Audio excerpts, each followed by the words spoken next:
So, ito po yung ating pong property for sale. Ano po? Ayan po siya. Ayan po. So, from here sa muhon na to, ayan, hanggang doon, 166 meters po yan, ano, yung haba po niya. And dito po sa property na to, ang price po dito ng ating pong mga lots ay meron po tayong 48,000 yung sa bandang likod po, 58,000 and 68,000 sa inner. Dito po sa front ay 100,000 ang per 100 square meters po. Ano po? Itong sa front po natin, ano siya, for spot cash lang po siya. Yung mga nasa second lot, third lot, fourth hanggang po sa end lot, yan po ay pwede po siya, open po siya for installment. Halimbawa, 48,000, ang kinuha niyo, open po yan for installment. And yung installment po natin, syempre with interest po yan. Ito ay concrete road po hanggang highway. Ito po ay 1 kilometer away.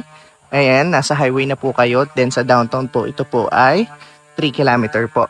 Ayan. So, ito po yung property natin. Total of 3 hectares. Ang price po natin mag-start tayo ng 48,000. Meron tayong 58,000, 68,000, and 100,000 nga po. And ayun po, sa dulo po nitong kalsada nito, meron po diyang tinatawag po na Needs Garden Agricultural Farm po. So malapit dito sa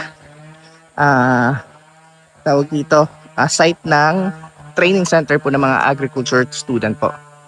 Tapos, ito po yung pinakaloob niya. Ito po pala ay 90% flat land. Itong property natin. Ang title po nito ay TCT na rin, ready to transfer na rin po. Ayan po siya,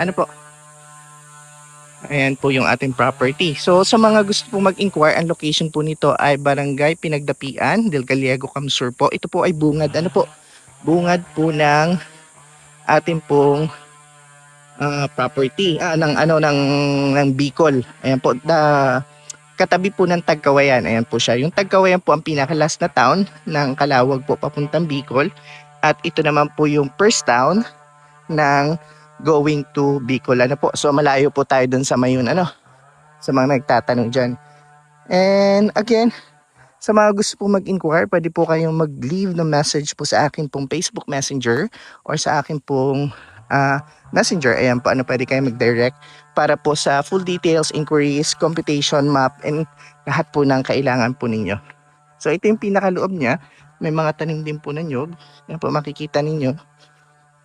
Ayan po. And dito po andito po tayo sa area ng 58. Ayan po, 58,000 po dito. So ayan po siya, flat area po. Okay. And dito po ay 58,000. Ayan po siya. So as you can see po, 100% flat land yung sa 58 natin. Ayan po siya. Then yung 48 natin ay dyan po sa may area dyan.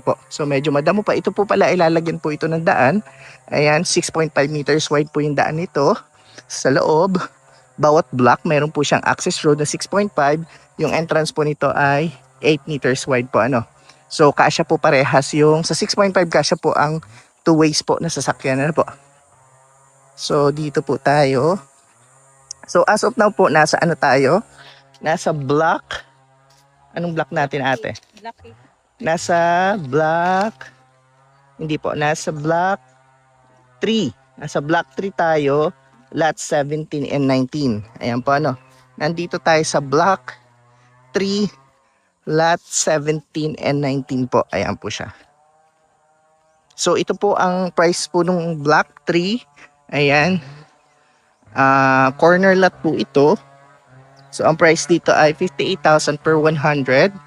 Dito po yan, 58,000 per 100. And plus corner lot na 10,000 po. So ayan po siya. Sa mga gusto po mag-inquire, again, direct message po sa ating pong Messenger or Facebook. Ilalagay ko po sa end of this video po. Salamat.